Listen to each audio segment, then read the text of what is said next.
One of the problems we have is that on some level, Mitt Romney didn't even believe his own life story. Again, I do not wish to criticize him. I admire him enormously.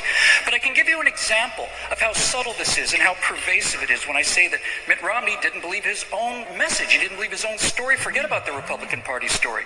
For example, you would hear the press talk to Mitt Romney, and they would ask a question along the lines of, "Oh, Mr. Romney, you're worth $200 million. How can you possibly connect with the American people?" Now, a candidate who actually believes his own party's philosophy would answer that question perhaps like this. Well, first of all, Ms. Crowley, I'm not worth $200 million. I'm worth $250 million. Please do not remove the $50 million from my bank account that I have worked very, very hard to obtain. I might point out to you, first of all, that every single one of the $250 million in my bank account was given to me freely, through no coercion. I'm not the government. I didn't have the power to take it at gunpoint through taxation. It was given to me freely in trade for value that I provided to other people, and people never trade down. No one trades down.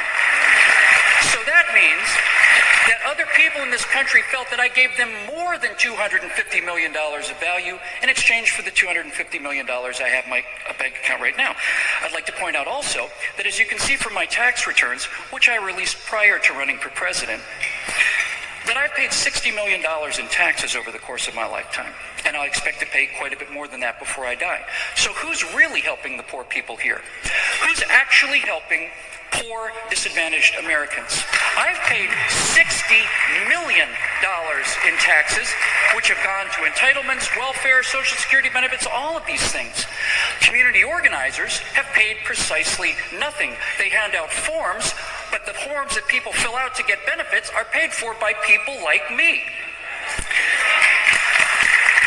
And now we get to the root of it, Ms. Crowley, because the real reason I'd like to answer this question directly is the reason that I have $250 million in my bank account is because I and my associates have generated, we're able to approximate approximately $5 billion of wealth for this society. $5,000 million is about the number that we've generated, which means that the $250 million that I've kept is but a tiny sliver of the total amount of wealth that we've generated for everybody. People all across this country, thousands, if not tens, or maybe even hundreds of thousands of people have gotten paychecks as a result of the work that we do.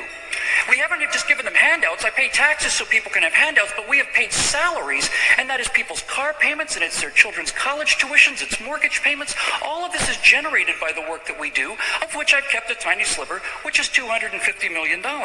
And the final thing I might point out to you is this. I'm running for President of the United States of America. This is the richest country in the history of the world. We have a nation for the first time in history where the primary health concern among poor people is obesity.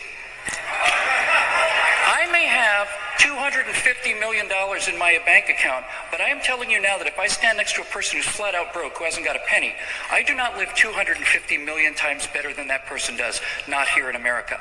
They have air conditioning, I have air conditioning. I have more rooms to air condition, but we both have air conditioning. They have a car, I have a few cars. I don't have 250 million cars, and the cars I do have are not 250 million times better than theirs. If I get hit by a bus, I'm taken to the same hospital as the poorest Americans, where I'm given the same treatment by the same doctors as the poorest Americans. I get the same antibiotics and the same medical treatment as the poorest Americans.